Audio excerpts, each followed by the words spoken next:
5:01 p.m. This is a regularly scheduled budget hearing. The second one, all council members are present, including the town attorney, the deputy town attorney, or town manager, deputy town manager. You got promoted or demoted, I guess. The town attorney and the town clerk. First order of business is public comment. First up, I have Ellen Vaughn, and then after Ellen is Tom Torgerson. Good late afternoon to everyone. Hey, Ellen. I'm in awe of the amount of effort that you have put into this undertaking. I understand that I didn't stay with you last time and you were here till after 9. So I applaud your diligence in this activity. And I'm standing here to encourage you to please vote to increase the millage. I know this is a challenge for a lot of people on the island, but I've talked to many people that agree that I did pull up the millage rates, and we're among the lowest of the self-governing parts of Lee County, and our needs are great. And if we're going to be a successful community again, we need services, and we need reasons to have people to want to come to this town. And things like Bay Oaks and the Mound House are among them. And so we need funding for those. And I recognize that there are other things that certainly need funding. We have to have the roads fixed. We have to have a lot of things done. Last time I just said I really like infrastructure. I do like infrastructure. I like all those aspects of infrastructure that make us a community. Please help us stay a community. Thank you. Thank you, Ellen. Tom Torgerson. That's all I have signed up. Tom? My first time at the new dais. Feels really good. It's beautiful. I too am here to advocate for the tax increase. I'm a conservative person by nature, so you could say it goes a little against my grain, but I think we could all agree pretty quickly that these are not normal times and not normal circumstances. And, I don't know the details like all of you do, so I can't speak to the details. But cutting services, it just isn't a time for that. I think that there's probably opportunity to charge for some services, but not get crazy. But to cut them, I really don't see that as in our best interest, short term, long term. I kind of view this as, I'm come out of the business world, and I kind of use an analogy, whether it's good or bad, out of the business world. And businesses go through their cycles, and they usually don't go through Hurricane Ian's, but they do go through cycles. And there's a time when you can reap the rewards of their successes. And there's a time when reinvestment just needs to happen, and they need a little help, a lot of help sometimes, to rejuvenate them and propel them on into the future. And it's a time when the owners just have to invest money back in and reinvent themselves and propel themselves forwards. And then there'll be positive times again. It's just, it's an unusual circumstance. I think that it's time. I also could say, I don't know if I'm running out of time, but I look at the town's piece of the overall tax bill that all of us pay, and it's so small. I think the town has a long-standing history of financial, fiscal responsibility, government light. I don't think that we've been aggressive in the history of this town. I'm very proud that it's been run the way that it has and as it is today. And I'm all for reinvesting in the recovery of this island. Thank you. Thanks, Tom. Only one other person? Mary? Would you like to? Moral support. All right, then we will close public comment. Talk to Nancy about our public hearings. We're going to do it a little bit different than what we've been accustomed to over the last 5 years. We don't have to open and close like we did last time. Go ahead, Nancy. If I'll I let you may explain. comment, so the Florida statute requires that the first order item of business for you to review is the proposed ad valorem millage rate. Along with that, in that presentation, there is a representation as to what budgeted items are necessary or have been requested to support that particular millage rate. So it somewhat blends. So I believe that it would be appropriate to go ahead and follow that procedure in that order. I think that staff is prepared to present that, and then based on whatever your determination is as far as millage, we would announce the millage rate. We would fill in the blanks on the resolution that is in your packet. You would take a vote, and then we would proceed on to the budget. And we would ask for a motion that would be consistent with your prior discussion during the millage rate discussion. And then the fee schedule would be a separate item. So to try to unlawyer it a little bit, can I say it this way? Before we would table item A, which is the millage rate setting, and then go down to discuss the budget, have all the discussions, then table that, go back and do the millage rate. Essentially what we're doing is just reversing it. We'll discuss the budget items under the millage rate to then set the millage rate. Then when we go to the budget, it's just basically confirming what we've already discussed as opposed to Correct. opening and So closing. the going back. beginning of the conversation is regarding the millage rate. Correct. Yeah. Okay. So our first item is A, it's resolution 25-278, the final fiscal year 26 ad valorem millage rate. A resolution of the town council of the town of Fort Myers Beach adopting the final ad valorem millage rate for the town of Fort Myers Beach, Florida at soon to be determined, which is blank for each 1,000 of assessed valuation and is a percentage greater than the rollback rate of 0.8954 mils for fiscal year 2026, commencing October 1st, 2025, and ending September 30th, 2026, for the purpose of providing sufficient funds for the general fund and providing an effective date. Take it away, Joe. Good evening, everyone. My name is Joe Onzik, the Finance Director for the Town of Fort Myers Beach. I'd like to begin by thanking our Budget Manager, Cassandra Penner, who prepared this presentation for us, and all the work that went into that. So to begin with, where we're really starting with is where we left off at the first hearing. So that is our starting point. There, the adopted tentative millage rate of 1.15 was approved, and that 1.15 millage rate is 28.43% over the rolled back rate. Then this just gives you an idea of what we're going to be, our presentation will cover. So we're going to go over the changes that were included as a result of the first budget hearing. We'll run through a summary of the FY26 budget as it stands, and then we'll move on to the actual millage rate decision. Joe, Yes. if I could, just for folks who might be watching, I think the numbers obviously important, 1.15, but I think the public is in part watching to determine percentage increase. For example, the initial meeting prior to our first budget meeting, there was a suggested cap on the maximum millage rate, which translated into a 26% increase in the millage rate. And I believe at the first budget meeting, there was a reduction in that cap to roughly 13%. Is that fair? Yes, that is fair. The 13% you're referencing correlates to it being a 1.15 millage rate increase instead of the 1.255, I believe. It was 255, yes. Okay, I just think that'll help people track this conversation. Thank you. Sure. Okay. So as a result of the first budget hearing, it was decided to adjust the millage rate down to 1.15. That was the tentative millage rate.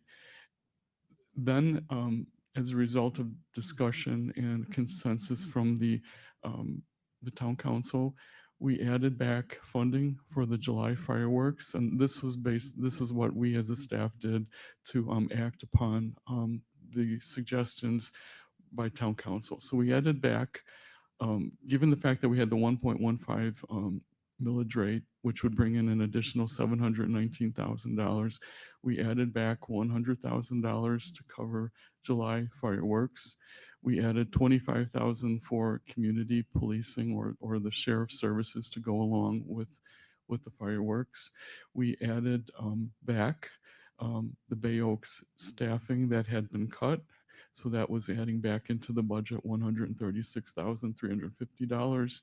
And then we added the remainder, the remaining difference between those items and the 719,000 was the $458,000 that will now become available for any state appropriations that may become available to us next year to apply for. So those are the basic changes that we made with that additional revenue. Joe, before you go on, I think it's important we discuss about that, because this 719,000 would be what the increase in funding would be from the 1.15. Yes, that's And correct. this is what staff is recommending that increase would be used for? Well, what we're trying to present is what came out of the discussion from town council at that evening. So then we went on and built the budget accordingly.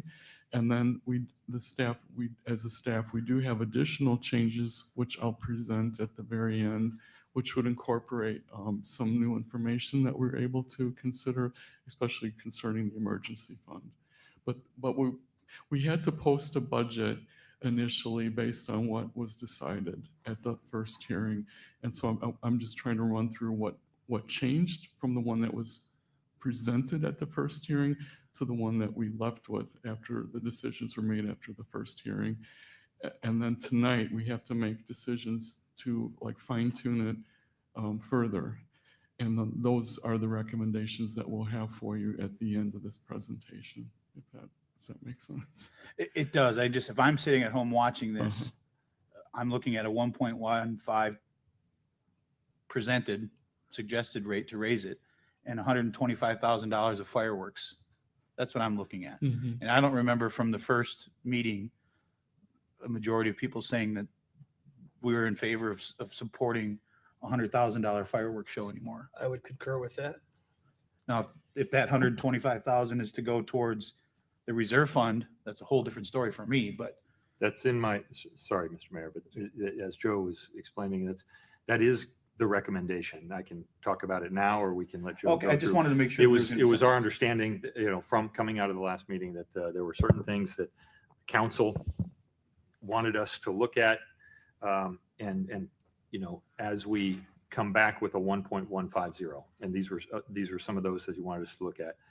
Okay. Additional discussions, and myself with the staff is that my priority recommendation to you, which will come later, is for the reserve emergency fund and the as priorities over even what you see here is emergency fund and grant matching for that 719,000. Okay. Sorry if I got ahead of myself there, Joe. If people at home I know are watching this, and that's the first thing that I would think of appreciate if I was sitting there. The opportunity to clarify, yeah. Okay. Then additional changes since the first budget hearing, we were trying to fine tune the budget a little further. We became aware of an additional mooring field grant of 51,000. So that, of course, helped the mooring field and hence to our revenues. On the expense side, we realized there was an error in the headcount for the mooring field. The mooring field coordinator is actually a full-time position, so we needed to reflect that in the budget by adding the 35,000 to that budget. We added the town clerk training budget, the 3,000. We added that back in.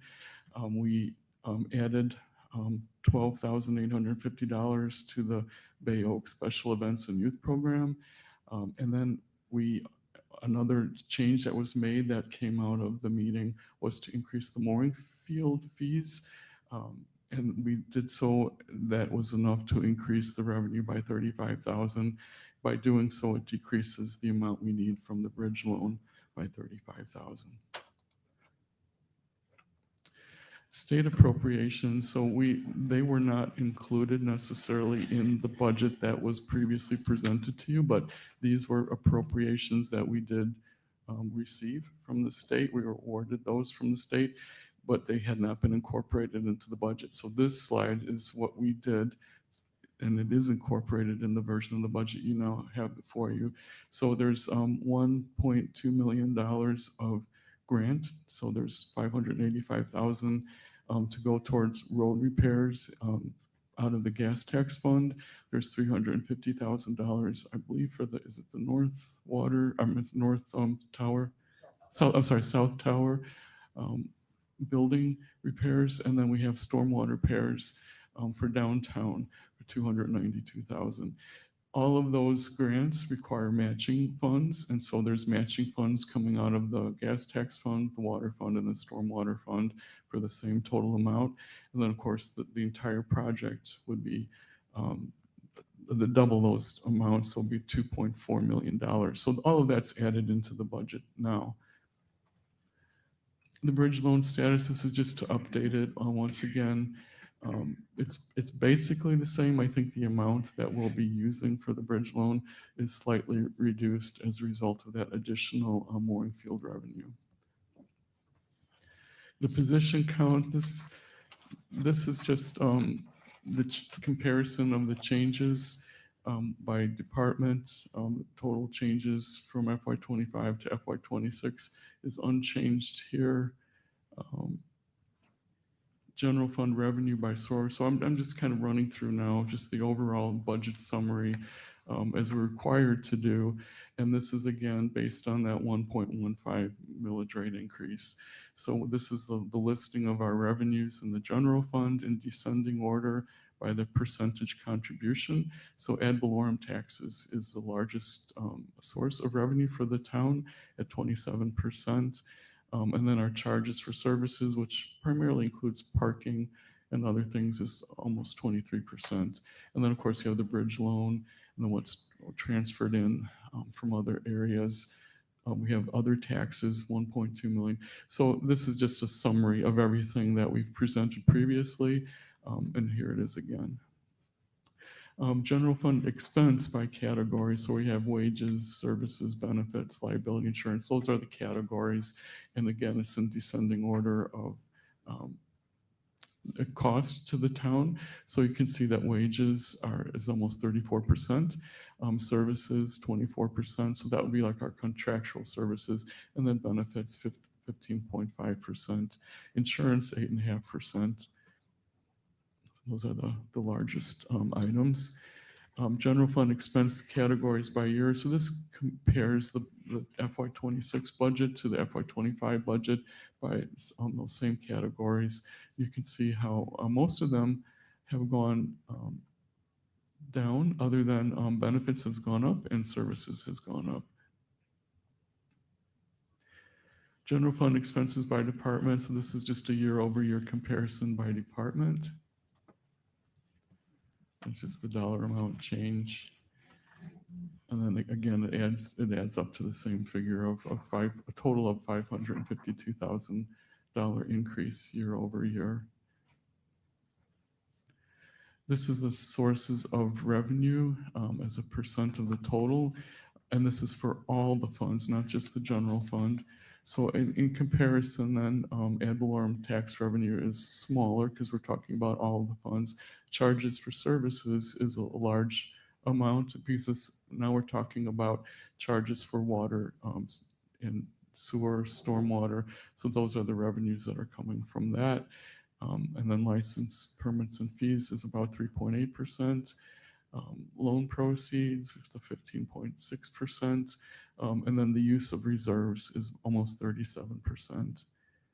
And then this kind of details out the use of reserves, so you can see, because it is a large number, where it's all coming from. So we have the Estero Boulevard landscaping, that was the result of the ILA with Lee County that we're still carrying forward to be used for next year of $782,000. And then this is the balance that's available in the road impact and the parks impact funds that is available for spending. We planning on using 1.7 million of the bridge loan with the latest figures of revenues that we're using. The FDEM hurricane recovery, this is the entire amount of the loan that we have available to us. We're budgeting for the whole amount. We probably won't use it, but we just want to make sure it's available in the budget. And this again is the loan that we received to cover very specific FEMA projects. It's a very limited number of projects, and the total that would be available is 4.4 million. Beach renourishment, 8.4 million. A good portion of that may not actually even be spent. It may be a repayment of a grant that we received that we did not use. And so good portion of that, I'm just estimating it's around $4 million. So that's about half of the budget is the repayment of that grant. Estero Island lighting project. Do we know why it wasn't used? Because we had so much funding for beach renourishment from various sources, whether it's FEMA, we had quite a bit from Lee County, and then that was the Department of Environmental Protection that gave us a large grant. So we had large grants, and we were trying to use the ones that were, well, I guess Chad could probably best answer it, but they were very specific about which sources of funding were used so that they could get the most out of the funding in terms of the grant terms of each grant and what was that it was allowed to be used for. But there are time limits also associated with the grants. Thank you. Okay. Let's see, Estero Island lighting project. So that's what remains of the project that should be finished this year. The replacement program, this is just a small amount of the capital budget that we have on hand that's spread out over all the departments to be used to replacing any equipment or that they may need during the year to make any capital repairs throughout the year. So it's something that we budget each year to have available for unexpected things that come up. The building, this is really the building fund. So we're using about $464,000 of the building fund reserve balance. And that balance is the accumulation of permit revenue when that was accumulated immediately after Hurricane Ian when we had so much permit activity happening. Now we're required to spend that within a certain period of time. And so now that we've shifted over some employees that 75% of their time is used in enforcing Florida building code, we're able to use some of that fund balance towards that. And then now we have these state appropriations where we're using gas tax reserve to cover the road appropriation, and then the water, the water fund, I'm sorry, I couldn't quite see that. The water fund of the 350,000 and the stormwater fund of 292. Okay, and then the grant revenue. This is just an outline of the grant revenues that we have budgeted. So we have the West Coast Inland Navigational Grant, the WCIND. This is for marine law enforcement. It's budgeted for 25,000, but as you'll see in one of the last slides, we've learned that it's actually 35,000. So there's going to be a correction that's recommended to be made to the budget at the end. But this is what's in the budget now and what's been published online. So we have Mound House grants, 264,000, Newton Park, 53,000, beach maintenance, and this is all TDC or Tourism Development Council grants for those three items. We have the CDBG-DR, which is the Community Development Block Grant Disaster Recovery budget. This is just based on the original timelines that were when the grants were applied for. We had to provide them with a timeline of how the funds would be spent. It doesn't necessarily mean it'll happen this way, but this is really all we have at the moment to build a budget with. We have a TDC marketing grant for Mound House, 20,000. And then we have those same three state LAP grants, which are the state appropriations that you just saw on a previous slide. And then we have the Clean Vessel Act grant, which helps provide funding for the pump out services for the mooring field. The transfers, this is just to detail the $2.8 million worth of transfers, like where it's coming from. So we have almost $1.6 million coming from the bridge loan to the general fund. We have 137,000 from the bridge loan to help make up the difference in the water fund. The difference between their revenues that they're expecting is in comparison to their expenditures. And then we have the transfer from the general fund to the emergency fund of 500,000, and then the annual transfer to pay our debt service of 581,000. We have all funds expense, so this is all the expenses from all the funds presented as a percent of the entire expense. Again, all funds expense would be $56 million. We have, this is all funds expense by categories, so it's like wages, transfers, services. The same categories as was laid out for the general fund is now laid out for all the funds. And you can see the difference from FY25 to FY26 for each of those. Overall, just it might be good to point out, the overall budget is down almost $10 million from FY25 to FY26. And this is the all funds expense budgets by fund. And so this is a comparison by fund of the budget from FY25 to 26. Joe, you can't just leave that one on the table there. You said the overall budget is down Yes. 10 million from last year. Yes. What do you attribute that to? Well, I mean, partly if you look at like this display, you can see by fund, like where it's coming from. So we've got less. We're not budgeting anything from the American Rescue Act because that will have been completely spent. So that's 877,000. Beach access. Oh, gee, I wished I was more prepared because now I'm trying to remember. So if anyone can remember this, can please jump in and help me. I believe there was beach renourishment funding that was included in beach access last year that is not included this year. So that would account for the 1.3 million. We're using almost half as much of the bridge loan for, well, not half, I guess it's a little more than half, but almost $1.2 million reduction in the bridge loan. In the building side of things, this is the building fund. We had budgeted $3.5 million budget, and that's down $1 million just to cover expenses that were associated with personnel primarily and services, contractual services that are provided. So that's a significant reduction. Capital, $4.4 million reduction. And I think, a good portion of that capital encompasses quite a few things from, I would say primarily that what's composing that variance would be the Estero Island lighting project. There was probably $3.8 million in the budget from last year. That's no longer in the budget this year. There is also beach renourishment. We're finished with beach renourishment, so that's gone down quite a bit.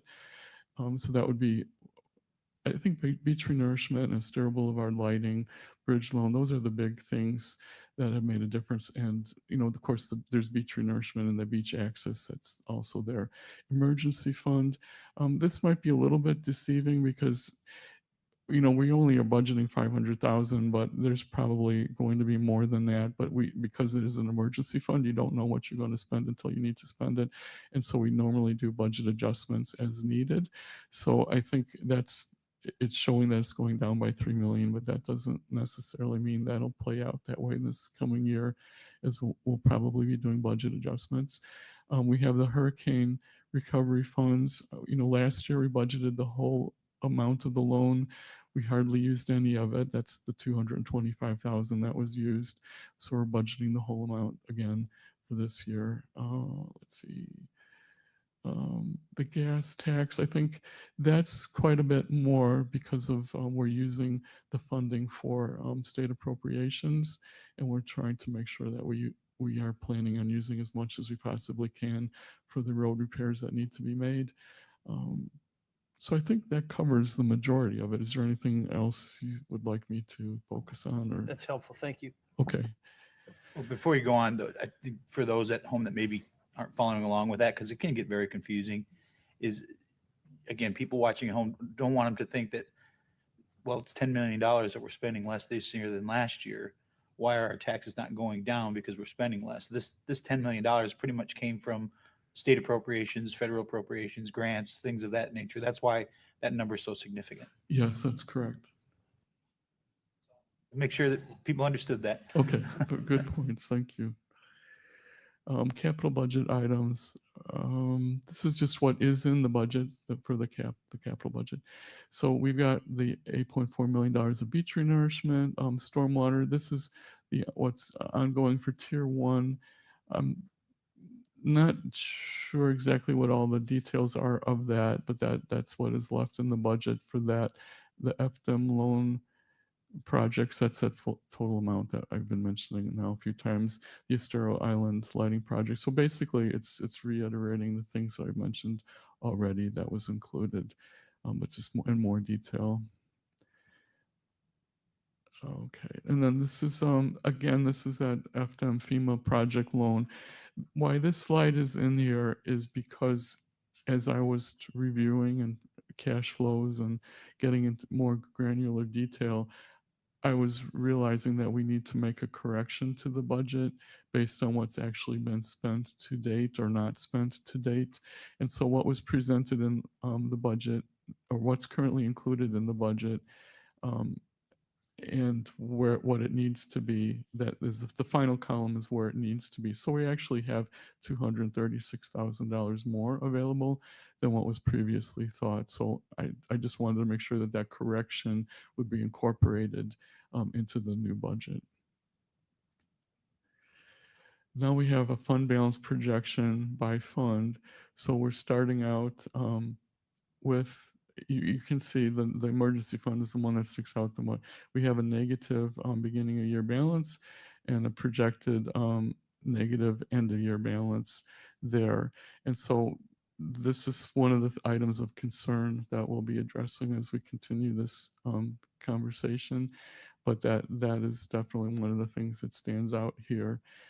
The emergency fund is included with the general fund and the revenue replacement fund and the bridge loan fund. They're normally all combined into one fund. So seeing them separated like this could probably cause more concern. But when it was presented like in the trim ad, those were all combined. So it wasn't as concerning, but I wanted to be fully transparent with you so you can see each fund where it stands. Okay, now debt service, this is one of the things that we're required to present. Here again is that FDM FEMA project loan. It was originally $5 million. We received it up front and in February of 2024. It's an interest-free loan. However, we do pay FDM any interest that we earn on it. And it only may be used for pre-approved list of FEMA projects. And as we do use it, when FEMA reimburses us for the project, they, instead of giving it to us, they use it to repay the loan. So it goes directly back to FDM rather than to us. So that's a way of FEMA being, or FDM being assured of repayment. This is a $10 million capital improvement revenue note that the town initiated back in November of 2020. The repayment date, when it needs to be fully repaid, is in 2040, so it's a 20-year term. The maximum amount that we had was 10 million, and if this was a loan that was supposed to have been used for Times Square Bayside Park and the redevelopment project or improvements that were to be done at Bay Oaks Recreational Center. But of course, then we had Hurricane Ian, and then the plans were put on hold for a lot of the things. I think Bayside Park was completed, but then we had to redo Bayside Park. And then after that, we did get the $500,000 grant from the governor. So the funding wasn't necessarily needed for that. And then because there was uncertainty as to what we were going to do, we thought perhaps we could use some of the funding to do something to create a new town hall facility by adding on to what had already been planned. But of course, that was not feasible. So the funding, the loan finally expired. I think it was in May of 2024. We did, and that was the longest we could possibly negotiate an extension for. And it was for the loan itself was for very specific uses, so we could not go outside of that. So we only spent $3.5 million, and our repayment is the same no matter whether we have spent 3.5 or 10. It's the 581,000 a year, but because we used $6.5 million less, the payments will end that much sooner. Um, and it's only a 3.15% interest rate. Okay, the DEO bridge loan, this is something that you're well familiar with now. We received it originally in June of 2023. It was originally supposed to be due, payable back to the state in the following year, but it was extended to the year 2033. We were awarded the 11.9 million, and the balance after what we've used so far through FY25 will be $4 million. Once it's due to be repaid in July of 2033.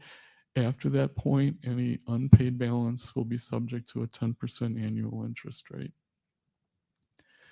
The Florida State Revolving Funds, these are the 4 loans that we have that have been very much the funding source for our Tier 1 project. So there's 2 loans for drinking water and 2 loans for stormwater.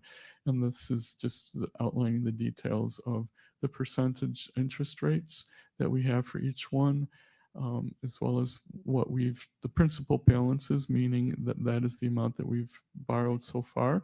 So the total so far that we borrowed is $50 million. The annual payments, and all of them combined, is almost $3 million. And all of this is coming out of the water and stormwater funds, and it's being paid for by the fees that are charged to the customers. Joe, it's at some point, I believe we got a $10 million grant for this subject matter area. Is that reflected in these numbers at all? No, this is only the state revolving loan. So this is the actual current state of that loan, of those 4 loans. Where is that $10 million grant reflected in your presentation? It's not in here yet. I think we have some things to figure out with that.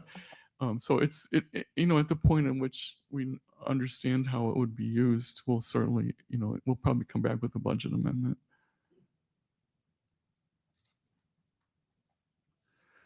Okay, then now we'll just that was the presentation of the budget as it stands, as far as the version of the budget that is attached to the budget resolution and was utilizing that additional revenue from the millage rate.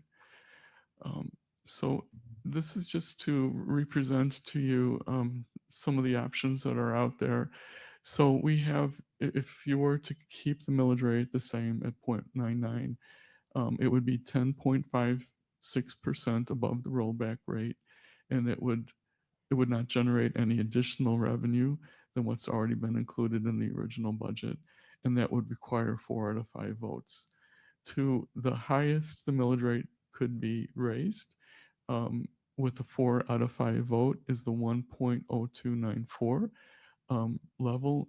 That would generate $177,149 of additional ad valorem revenue over and above what we would have otherwise, and that's 14.96% above the rolled back rate.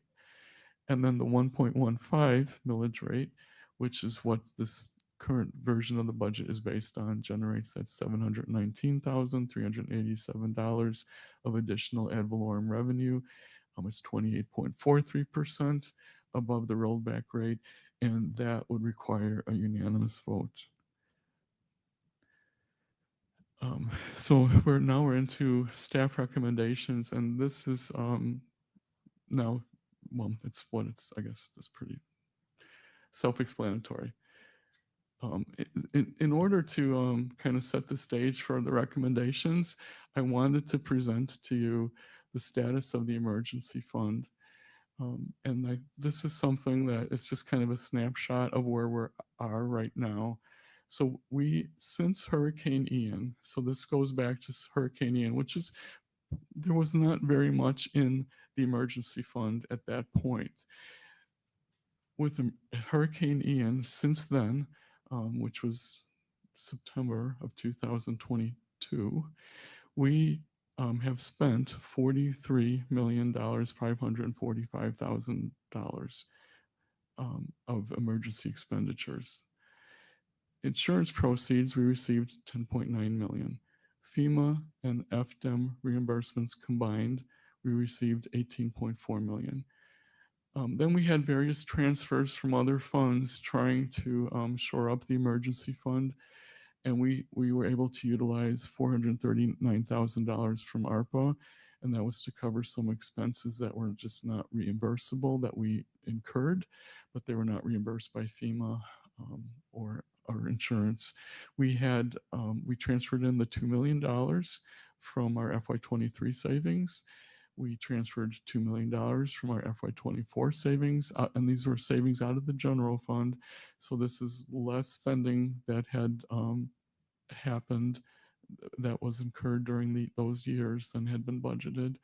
We then also budgeted to add 225,000 in FY24 to the emergency fund, and then we budgeted this current year FY25 435,000. So those are all the transfers that went into the emergency fund.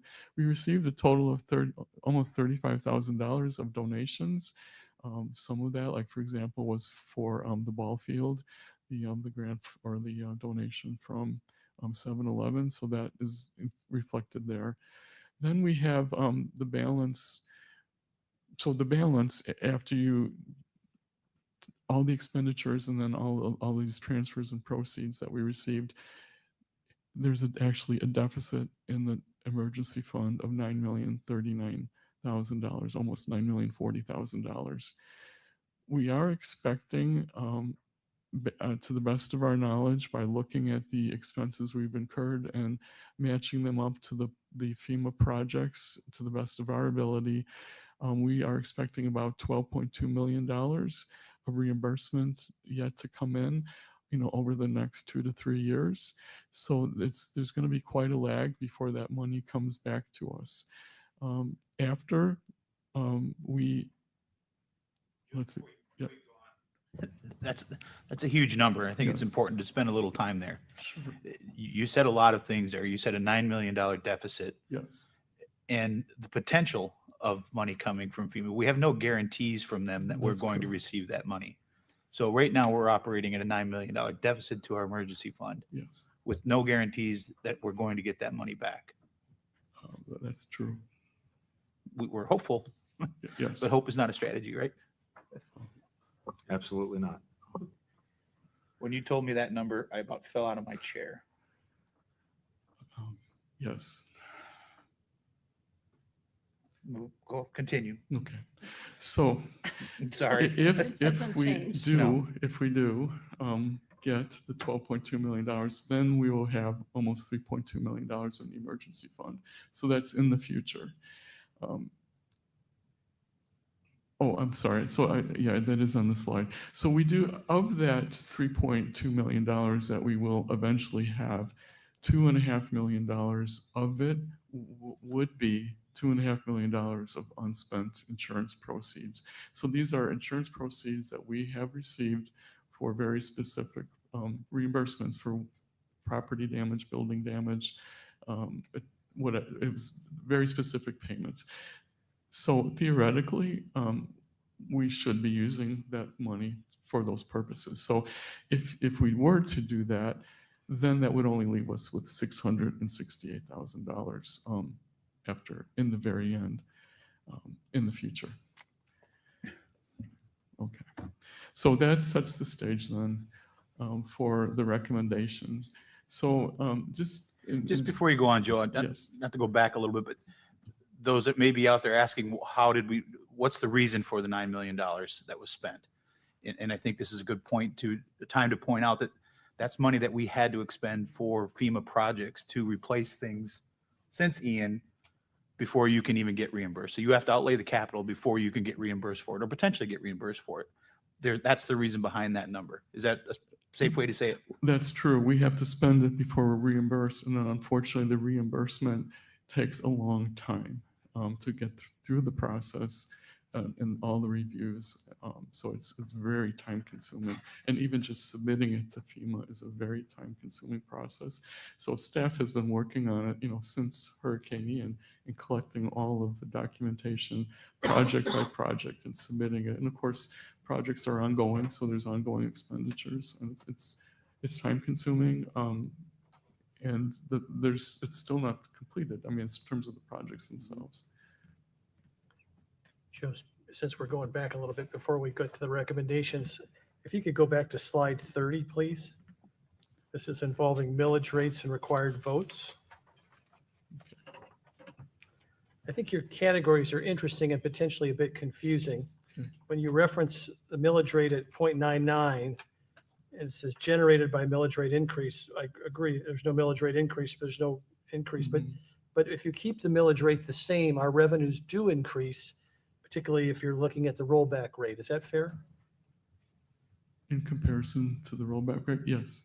So that's true. So there, do you know what that number is, by the way? If we, what the revenue ballpark?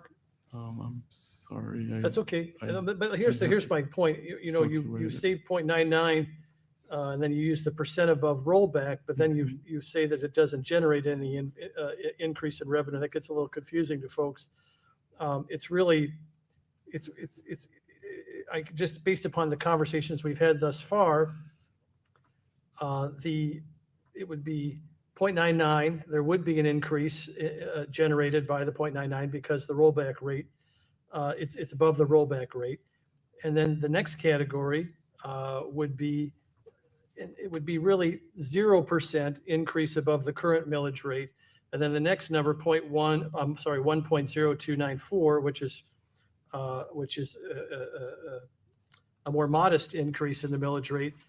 That would be, I don't even know what that is, but 1.15, which I believe is going to be the recommendation from the town manager. That's really, it's 28% above the rollback rate, but it's in essence, correct me if I'm wrong, it's a 13% increase in the millage rate. I think we're kind of doing apples and oranges here as we have on this chart, and it gets folks a little bit confused. And I can appreciate that. It is confusing. We're required to present Gotcha. the increase over the rollback rate, That makes sense. which adds to the confusion, I know. So for folks who are watching, the 0.99 is a 0% increase over the current millage rate, obviously. But what's being proposed this evening, the 1.15 is a 13% in the increase in the current millage rate. Is that fair? Just so people 15. can track? Yes, I mean, I'm assuming the 13% is correct. It sounds correct. Yeah, well, at least that's the premise we've been working under at least. Yes, I agree. It would be 16, wouldn't it? Because if it's 0.99 to 1.15, it'd be 16%. 16. Is it? Okay, then I don't know. Not- I mean, yeah. I don't have that in front of me, so I'm All right, sorry. just wanted to make sure we're all singing from the same hymnal Yeah. here.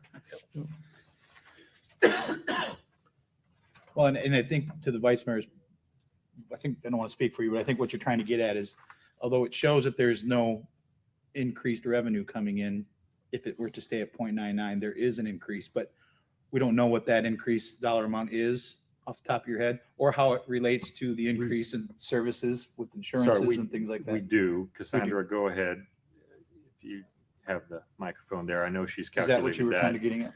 Well, what I was getting But- at is, what I was getting at is, we're really not, no one, I don't believe, is arguing that we should go back to the rollback rate. Mhm. And I know statutorily you're required to portray it that way, but as we have our deliberations this evening, I think it's probably more simple to just discuss what the millage rate is and what the recommended increase in the millage rate is, because I think that's where that's kind of the platform we're all discussing right now.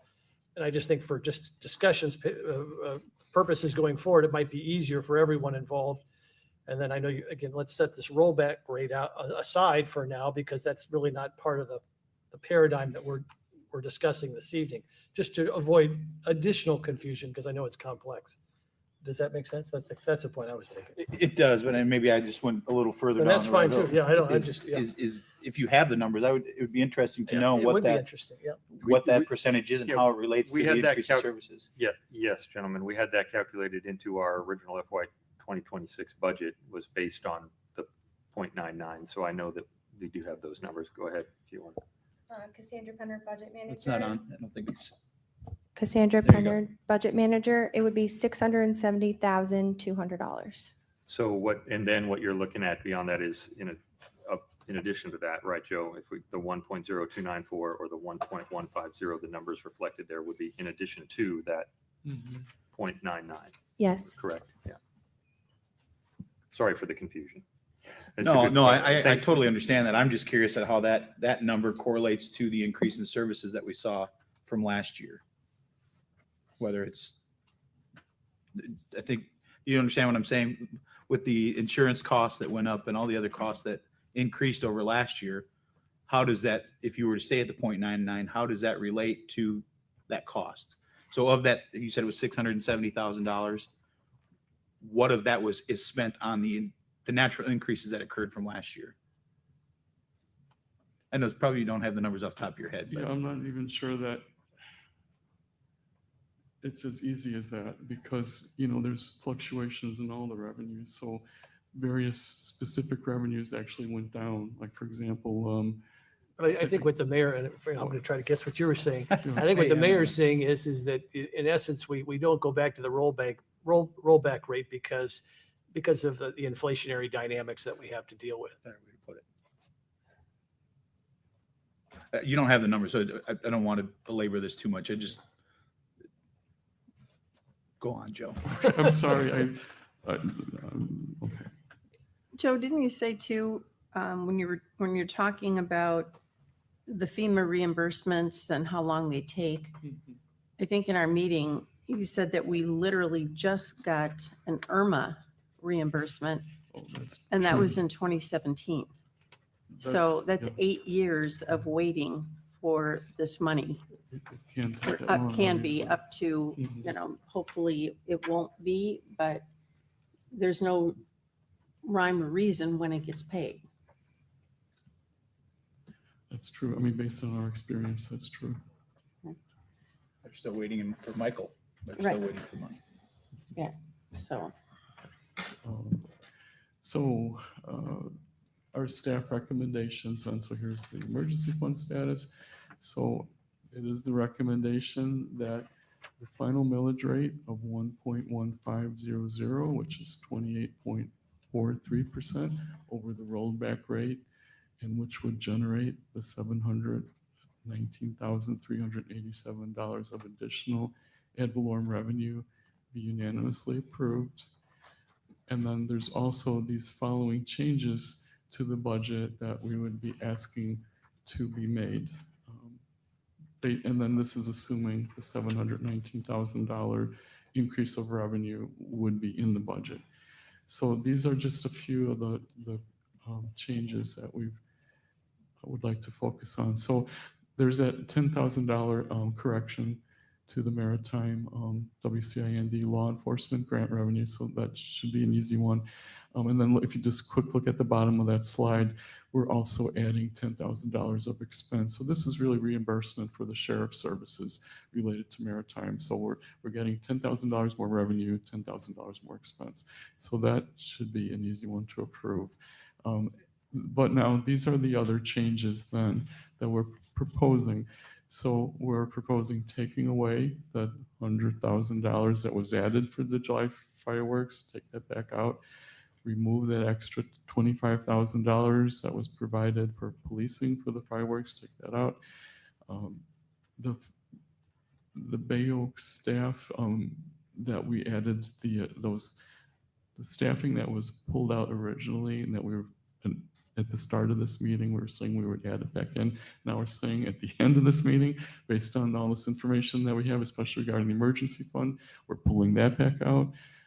We're adding grant, well, I'm not sure if I followed, am I saying this right?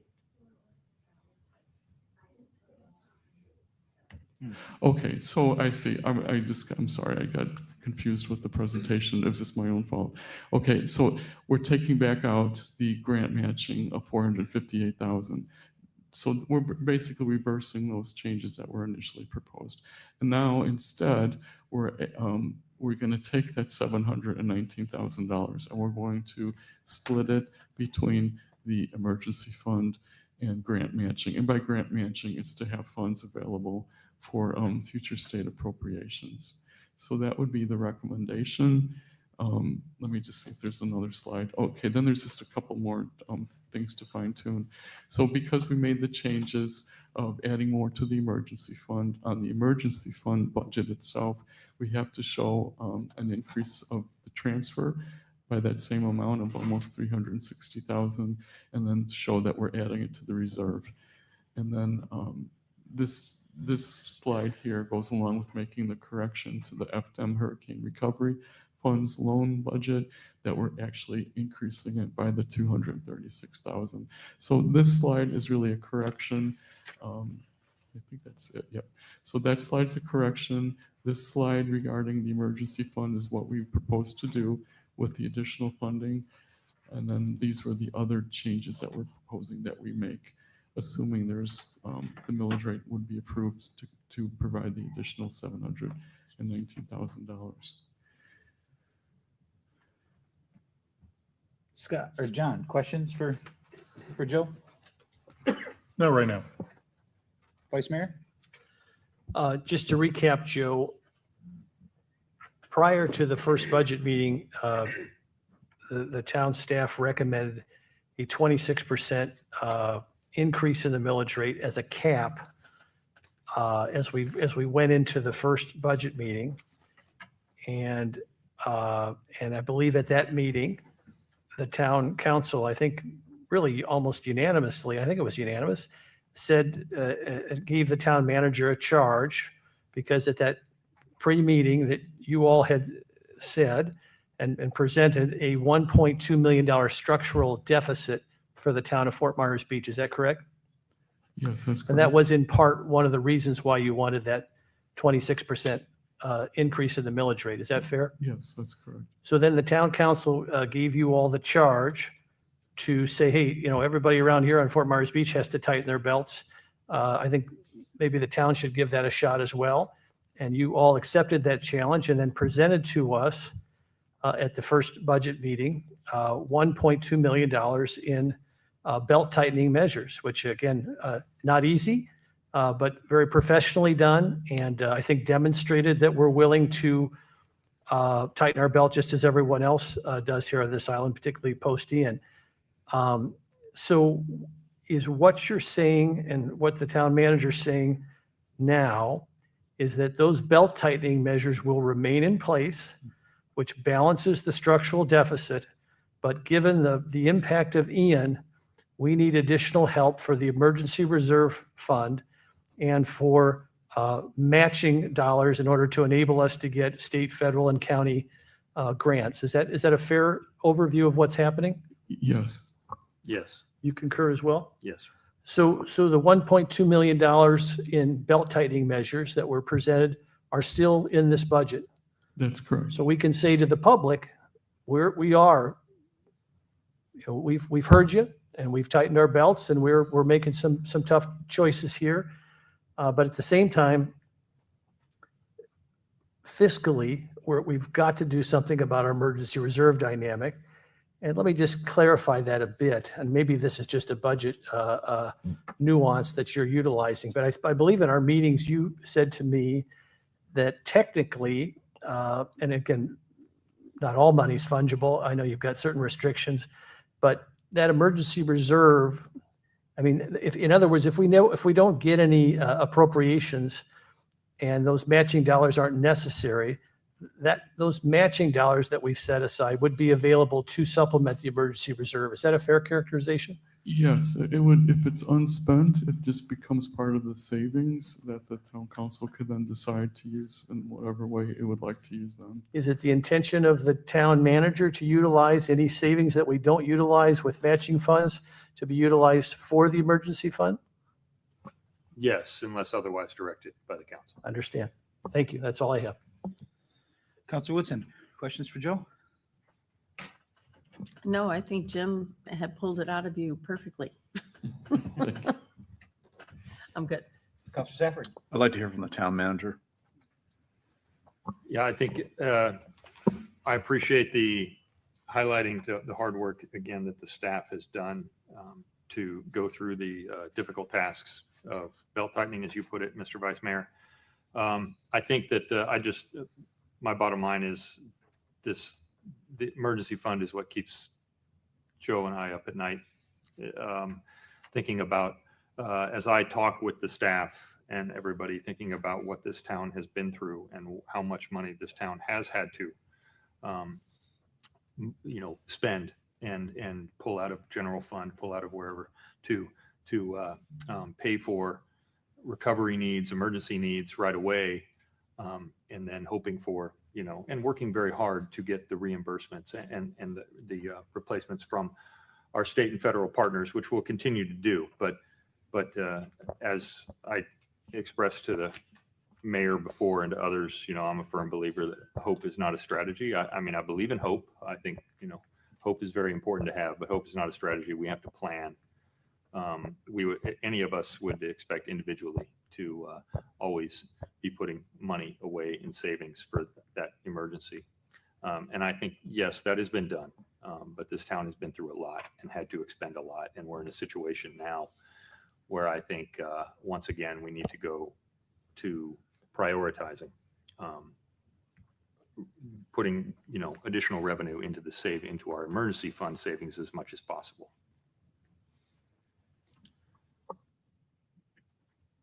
Yes, sir.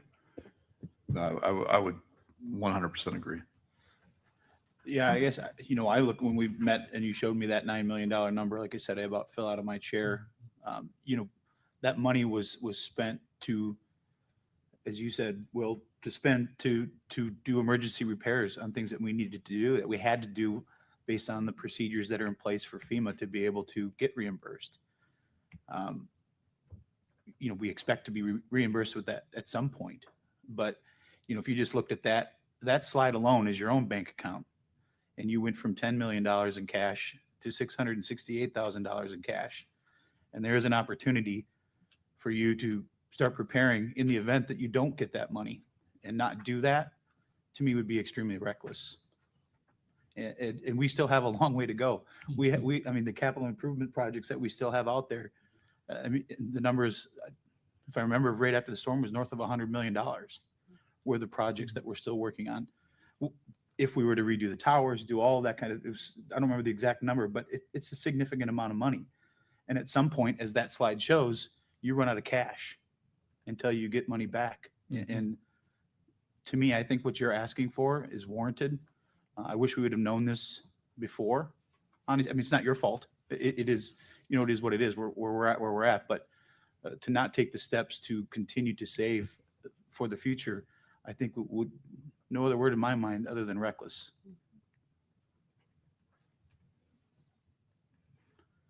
Anyone else have any other comments? Would anyone like to make a motion? I will make a motion to approve the staff recommendation to set the fiscal year 2026 millage rate at 1.15. I'll second. There's a motion by Mayor Allers, seconded by Counselor Safford. Further discussion. Counselor Whitson? Aye.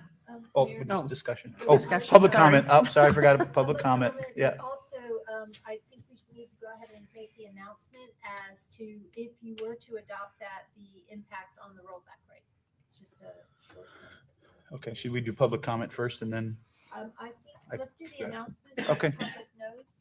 go ahead? Could we, did you? She's gonna- well, she's gonna- Initial comments? Yeah, there'll be still, yes, we'll just do public comment first. Cassandra Penner, Budget Manager, just ensure you say 28.43%.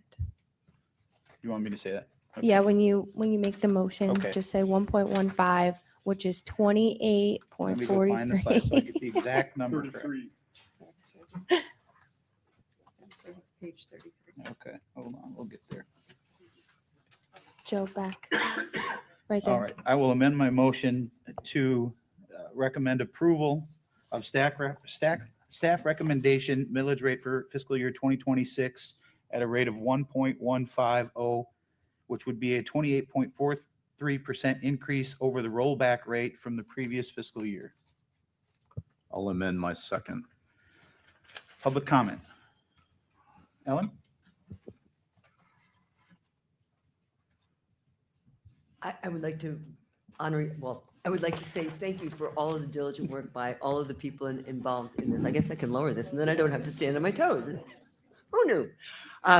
And I just I understand that in order for this to be adopted, the vote has to be unanimous. So I'm just encouraging you to all vote in the affirmative and adopt this budget. Thank you. Thank you, Ellen. Tom? I simply echo Ellen's words. We need your unanimous. You got to state your name. Tom For the Torson, record, resident please. Fort Myers Beach. I echo Ellen. We need your unanimous consent on this, please. Anyone else? No moral support. Okay. All right, we'll close public comment. Discussion, Vice Mayor? Joe or Will? Maybe we'll start with Will because these are high-level questions. Will, so just to recap what we've accomplished here, we were presented early on in this process with a structural deficit of 1.2 million. We were spending 1.2 million more than we were taking in, and the staff presented cuts of $1.2 million, and those cuts are reflected here in this budget before us. Is that correct? That is correct.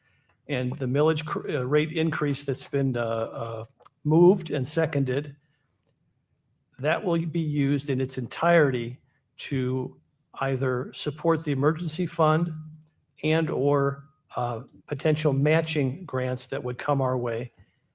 And that is the exclusive purview of that millage rate increase. Is that a fair characterization? Yes. So none of the millage rate will be going for additional spending aside from, again, the concept of an emergency fund and or matching of federal, state, or county grants. Is that correct?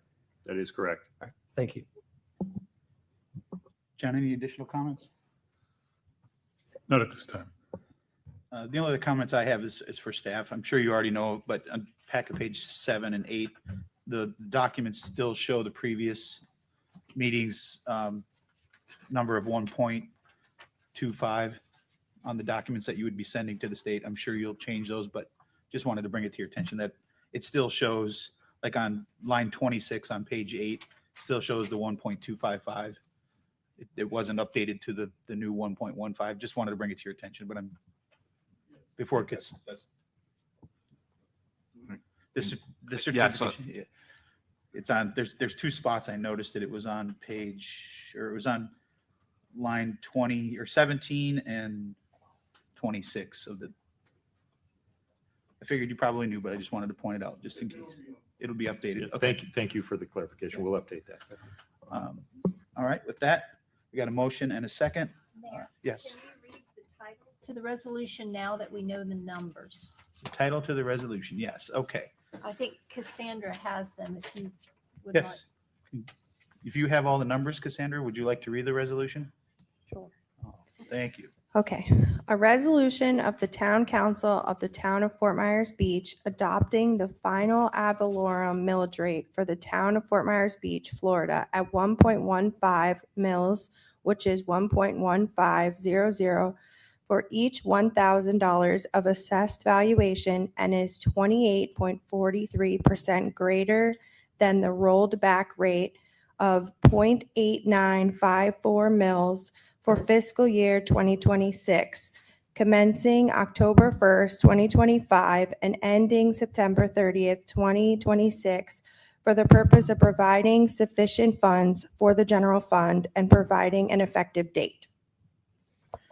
All right. With that, we've got a motion and a second. I am an aye. Counselor Safford? Aye. Counselor Woodson? Aye. Vice Mayor Adderholt? Aye. And Counselor King? Well, reckless is one of the nicest things I've been called in a long time, but I'm going to stand with the taxpayers that contacted me, and I'm going to vote no. Okay, that motion fails 4-1.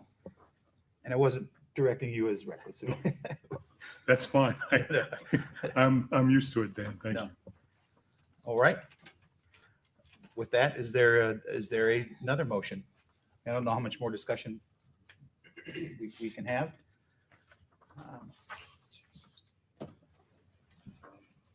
Let's ask you this, John, is there any other number besides the 0.99 that you would support?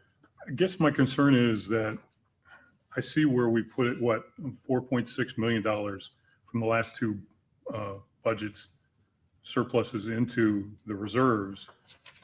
But now I'm hearing tonight, any future money will not be spent, but I guess that confuses me.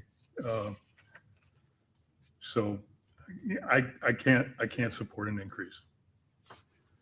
Well, I won't speak for Joe, but my understanding would be that that money was put in there but has been spent, and that's reflected in the $9 million shortcoming of cash. Is that? Yeah, and that's what I understand, Mayor, but why now are we not going to be spending the money we put into the reserves, I guess? What's already been spent? No, what I heard, maybe I misunderstood the vice mayor was, and the town manager was, the 600 and some thousand that will be put in there will not be spent, correct? Did I hear that correctly? Are you talking about this slide here, John? Yes, That's reflecting if we get the $12 million from FEMA and FDM reimbursements. That would give us a balance of 668. Is that correct? Yes, that's correct. but I guess what I heard tonight was that any money that's going into the reserves will not be spent. Well, any money, additional revenue that we receive out of the council's decisions will go to the emergency fund and is what we're telling. I'm asking, did I misunderstand, Vice Mayor? I guess I thought that's what I heard. So Joe, would it be safe to say that if we don't put any money into the reserve fund or emergency fund, that there is no money in the emergency fund based on this slide? Yes, that's accurate. Yes. But Joe, didn't you earlier say in your original budget that you were placing $500,000 into the emergency fund? Yes.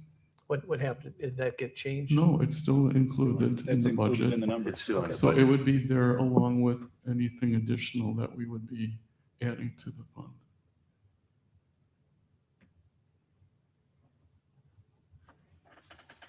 Well, and when I say it'll be there, I mean, it's obviously when you're adding to a negative, it's still going to be negative, but it would just be less negative.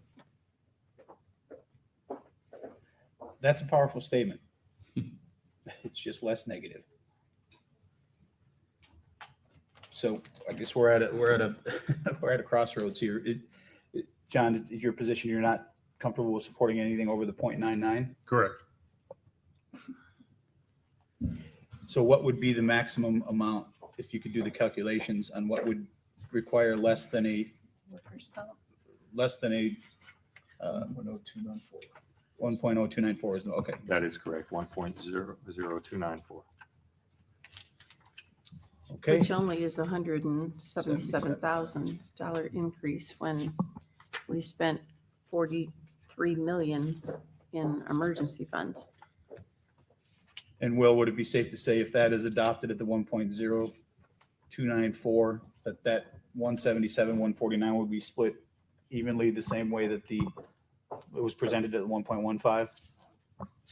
Yes, Mr. Mayor, that's So essentially we'd be putting 86,000, 87,000, somewhere in there, 88,000 into the negative emergency fund balance. Yes.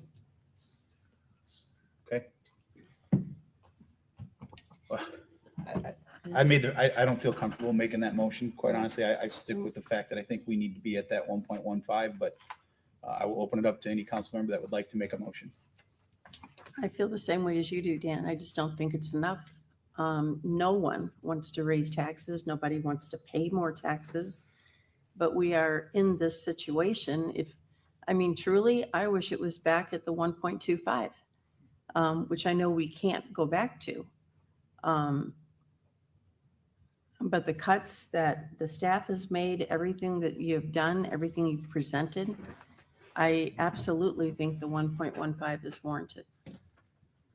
So no, I won't make a motion otherwise. I think that was an important point that you pointed out, Vice Mayor. It was well articulated, is the fact that the cuts are still there. The 1.1 million cuts are still there. This- 1.2. Or 1.2, just under 1.2. 1.2. Yep. Are still there. So you've achieved what you were tasked to do. This is simply just trying to protect ourselves. We still have a month left in hurricane season.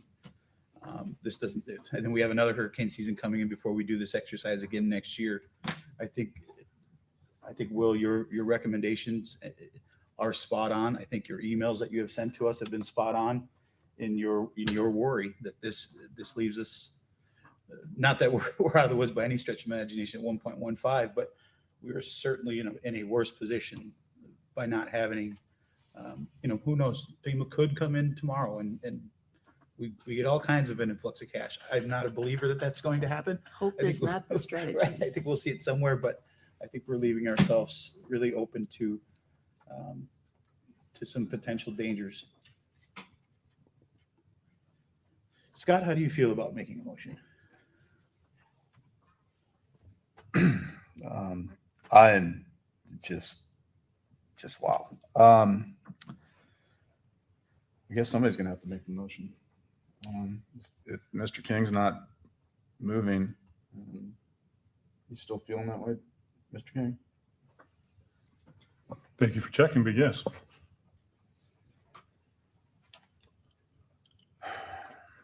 Jim, do you have any other words? Sorry, Scott. No, you go ahead. Okay. I don't, but out of necessity, I would be willing to make the motion. I mean, if that's where we're at. But I don't have, my computer is shut down, so I don't have the stuff in front of me. So Scott, why don't you, if you wouldn't mind? I don't have the language in front of me. Or if the town attorney wants to phrase it for me, I'd be happy to affirm it. So are you going with the 1.0294? Is that correct? That's my understanding. Okay, so you would be making a motion to approve the resolution, and I believe that Cassandra does have the numbers associated with that. So perhaps the easiest thing to do would be to have her read the resolution, and that you would be making a motion to approve that resolution. That would be fine.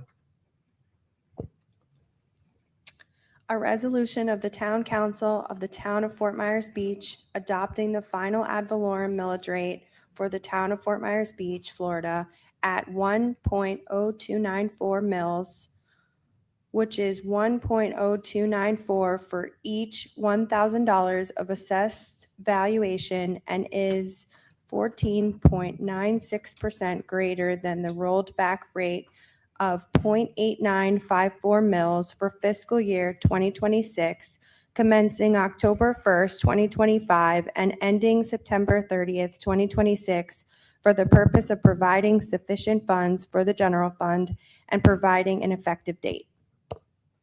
So That is my- that would be the announcement of the millage rate that's being proposed, and your motion is to, My motion is, that is my motion. okay, I will to second. approve the To resolution as approve, read. approve the resolution as read. Okay. All right, we've got a motion by Vice Mayor Adderholt, seconded by Councilor Safford. Any further discussion? John? Looks like we're getting ready to push the button. Just Okay, ready to all right. vote. Vice Mayor Adderholt? Aye. Councilor Safford? Aye. Councilor Woodson? Aye, but not really, but I have to. Councilor King? No. And yes, I'm with you. Reluctantly, I am an aye as well. That motion carries unanimously. No, 4-1. 4-1, sorry, 4-1. I'm sorry. Sorry, John. That's all right. You got long I know arms. you've had a tough day. That brings us to item B. This is resolution 25-279. This is a resolution of the Town Council of the Town of Fort Myers Beach adopting the final budget for fiscal year 2026, commencing October 1st, 2025, and ending on September 30th, 2026, and providing for an effective date. Go ahead, Joe. I think we've covered it all, but Yes, I think we have. We would just, in order to adopt the budget, then, let me just see if I can find my way back here. So we would be, obviously this slide is now different. So it would be the millage rate of the 1.0294. And the additional revenue, let's see, where is that? 177. I'm sorry, I'm like lost in my own slides here. There's a lot. Okay, so it's $177,149 would be the additional increase in revenue. And then according to what was just stated a little while ago, we would divide that in half, and it would be $88,574. Like one amount that would go to the emergency fund would be $88,574, and then the amount that would go to state appropriations would be $88,575. We just have to have $1 off because it's an odd number. So that would be the adjustment then to, let me see. Right there. Okay, so this There you would be, the transfer to the emergency fund would be $88,574. The transfer to grant matching would be $88,575. So it would be all of these changes except for changing those two amounts. So in order to adopt the budget, then we would recommend that you approve these recommended amendments, which includes this. So what slide 34, 35, and 36. But okay, so slide 34 would be, and I'm trying to state this so that it's somehow, some way can make a motion that would incorporate this. So slide 36 remains unchanged. Slide 35 would change to the new amount of the $88,574 for the emergency fund for both the revenue and the expense sections. And then here again, slide 34, those two line items, the transfer to the emergency fund and to grant matching would change to what I had stated at $88,574 to the emergency fund, $88,575 to the grant match for grant matching. So if those changes were made, that would be our recommendation at this point to move forward in adopting the budget. Any questions for Joe, Scott? No, I guess 87,000 probably get a swing set, right? You're lucky. Maybe the slide. No, I don't have any questions. Counselor Woodson? I have none. Vice Mayor Hall? No. Counselor King? I like swing sets, but no. I do not have any questions. Thanks. Thanks, Joe. With that, I'll make a motion to approve Resolution 25-279 for the final fiscal year 26 budget based on the change of $88,574 to transfer to the general fund and $88,574 added to the emergency fund reserve based on Joe's comments. Is that sufficient? That is, don't forget public comment, although no one's here. We Okay. just want to I put will it in the op- record. I will open it up for public comment. Anyone like to speak in public comment? Is this the final budget vote? Seeing none, we'll close public comment. There's a motion on the floor. Is there a second? I'll second. All right, good motion by Mayor Allers, seconded by Counselor Safford. Further discussion? Yes, sir. I'm going to opine one more time. This is the final budget vote, as I Correct. understand it Yes. procedurally. So I just wanted to say for the record, with respect to my vote, I came out of the first budget hearing with a no vote because I thought I heard in part the cuts that had been presented by the town. There was some discussion about modifying those cuts, and I thought it was important to make clear to our citizenry that we were making the tough choices. I would say to my dear friend, Councilor King, in his defense, my correspondence on this issue was overwhelmingly against a tax increase. So I respect your vote. I felt like today that we continued to enshrine those tough cuts. And I felt like the increase was going to go to the emergency reserve. So I thought that made me more comfortable, which is why I changed my vote. but I respect everybody's viewpoint on this because these are tough issues, and that's all I've got. Thank you. Well said. Counselor King? I have nothing to say. Thanks. Okay. We have a motion and a second. If there's no further discussion, I'm an aye. Counselor Safford? Aye. Counselor Woodson? Aye. Vice Mayor Adderholt? Aye. And Counselor King? No. That motion carries 4-1. That brings us to our final item. Sorry, my computer shut down. It is Resolution 25-280. This is a resolution of the Town Council of the Town of Fort Myers Beach adopting the final fee schedule for fiscal year 2026 commencing October 1st, 2025 and ending on September 30th, 2026 and providing for an effective date. Joe? Okay, so this presentation will just kind of run through the changes that were made to the fee schedule based on the input from the town council when it was presented to you at the last meeting. So it's only going to show the changes since that last meeting to show you that we did incorporate what you suggested and asked that we do. So the first one, this is probably going to be hard to read. I'm going to face this way, so a little bit easier for me. It's on the back of the Okay. budget.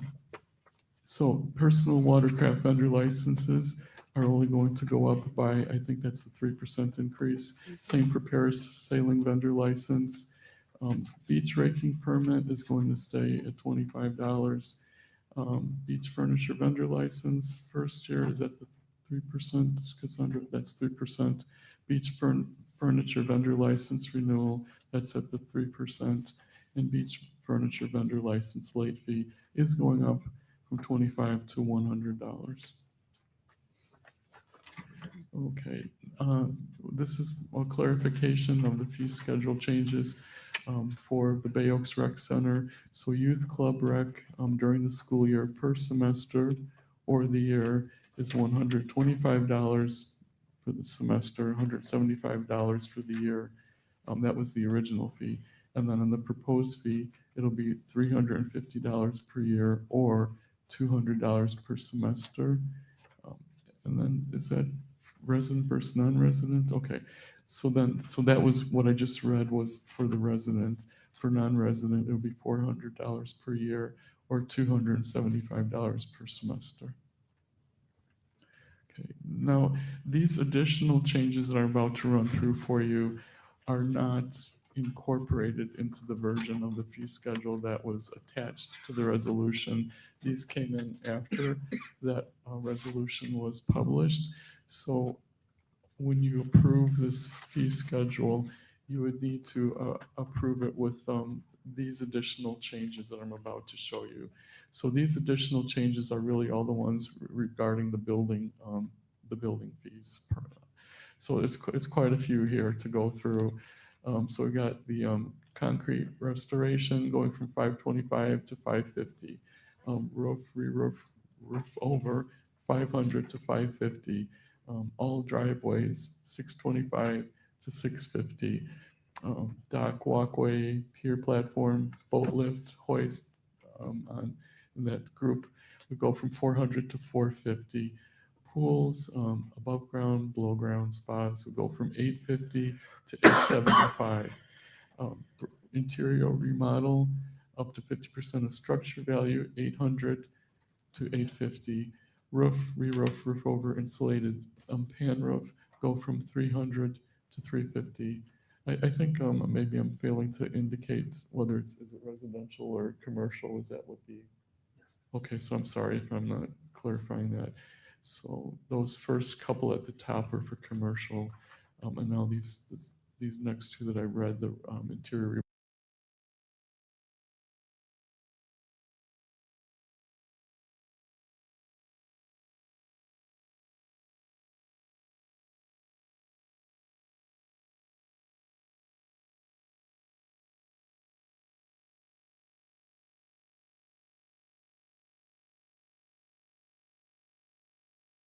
model and the roof re-roof were for residential. Okay. I'm sorry. Times 30. It's going from the number of windows at $30 each. I'm not sure how to interpret this. Maybe Frankie, you can help me describe this. So basically, it's a per each piece on the old scheme at $30 each, based on a $50 fee added on. So our 10 window max, it comes to $350. That's just how we did the residential planning. As far as that fee goes before, all we did was take it up $20 to the new price of $50. So instead of a $350 base price, you're going to end up with a $560 base price for a 10 window change. Thank you. Okay, so then miscellaneous change of contractors going from 60 to 75. Miscellaneous inspection, partial pass, additional inspection requested by contractor goes from 60 to 75. Inspection, reinspection after failed inspection goes from 60 to 75. Inspection, lockout, inspector did not have access to the construction site, goes from $60 to $100. Permit extension, first 3 months goes from $120 to $135. Permit extension, the second 3 months goes from $180 to $200. Plan revision after issuance of permit goes from $60 to $100. Reissuance of expired permit, commercial not including code enforcement fees, goes from $600 to $650. Reissuance of expired permit, residential not including code enforcement fees, goes from $300 to $350. And then the reissuance of expired permit, trade, goes from $120 to $150. Then we have resubmittal fee after first resubmittal, $60. It is going from $60 per resubmittal to $75 per resubmittal. Temporary CO, certificate of occupancy, goes from $210 to $225. Single family minimum use determinations goes from $350 to $400. Accessory apartment determination goes from $350 to $400. Administrative interpretation, $250 plus $100 from each additional issue question goes to $300 plus $150 for each additional issue question. Temporary use permit goes from $100 to $150. Garage sale permit stays at $10. Development agreement, original agreement goes from $5,000 to $5,500.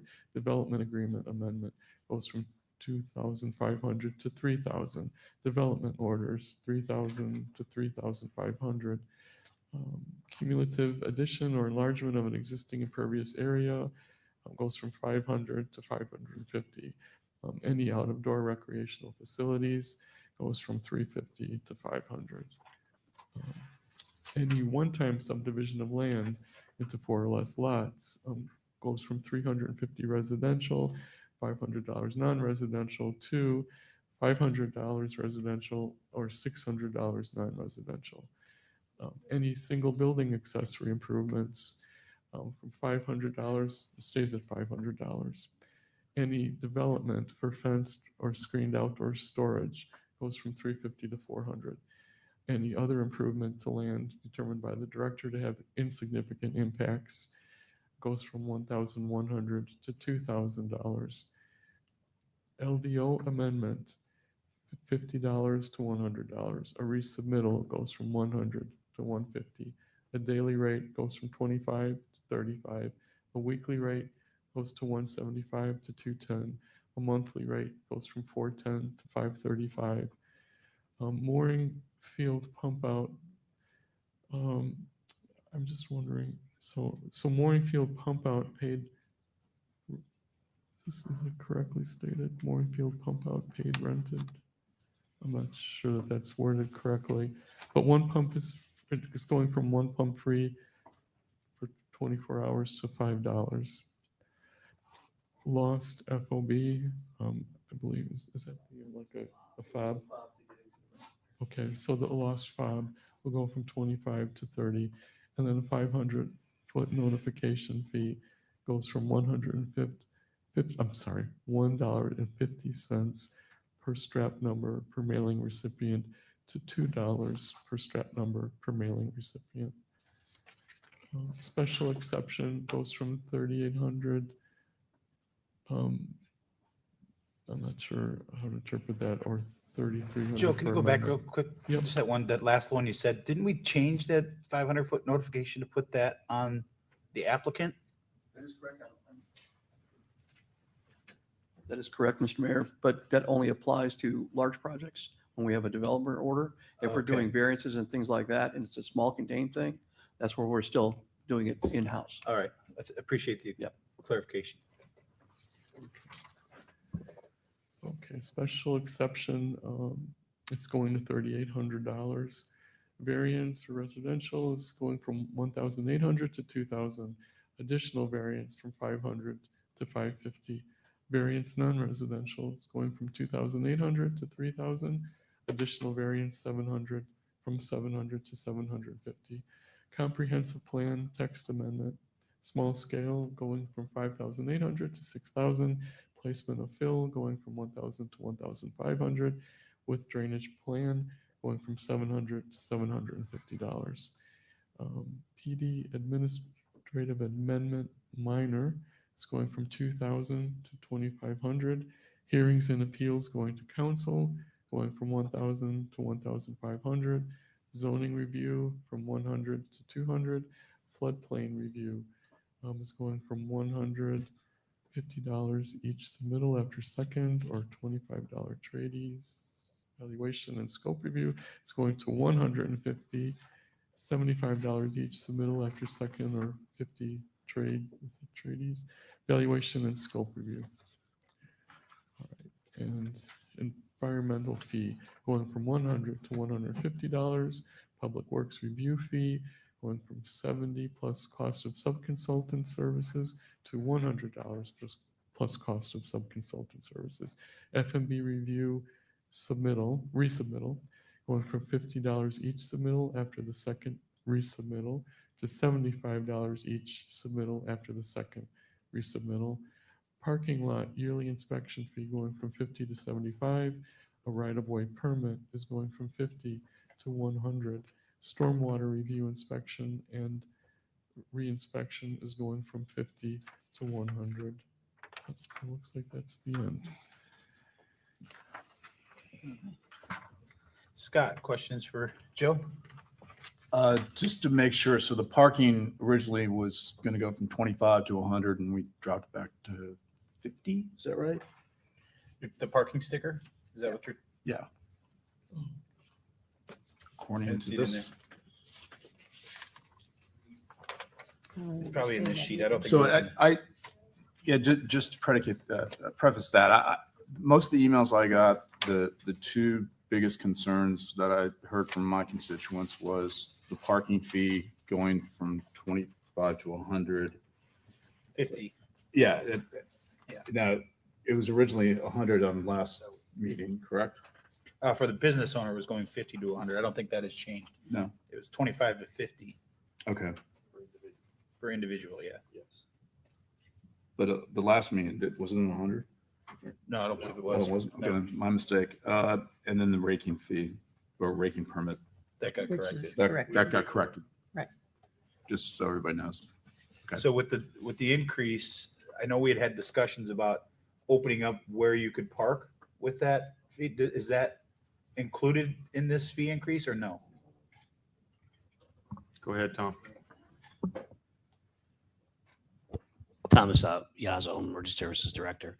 Yes, that was the last direction you had given us, that you wanted to allow residents to be able to park everywhere in all spaces as long as they were parked legally within the town spot.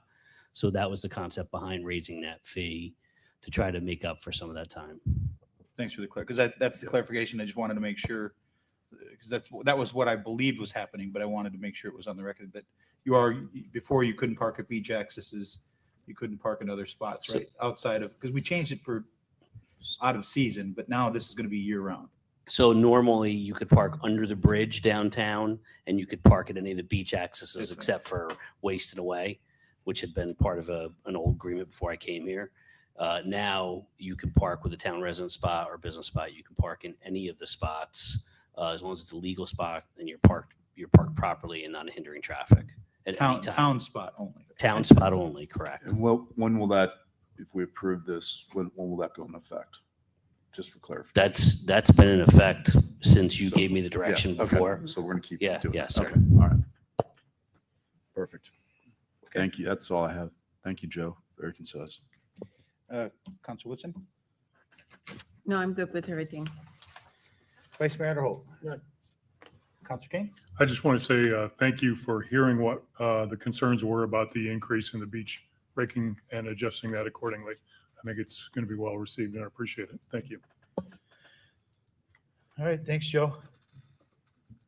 All right, would anybody like to make a motion on Resolution 25-280 for the final fiscal year 26 fee schedule? Anyone? Is that with the amendments? Oh, we got a With public the comment. amendments? Yes, based on the For the amendments, building fees. Okay. Yes. based on the amendments with the building fees. Public comment. There's no one here. We will close public comment. All right. Will anyone like to make a motion on the final fee schedule? So moved All right. Got a motion by Counselor Safford, with amendments. I'll second. seconded by Counselor Woodson. Any further discussion? Counselor Safford? Aye. Counselor Woodson? Aye. Vice Mayor Adderholt? Aye. Counselor King? Aye. And I'm an aye as well. That motion carries unanimously. Final public comment? No one's here, so we will close final public comment. Counselor King? Move to adjourn. Got a motion to adjourn. I'll second. Any further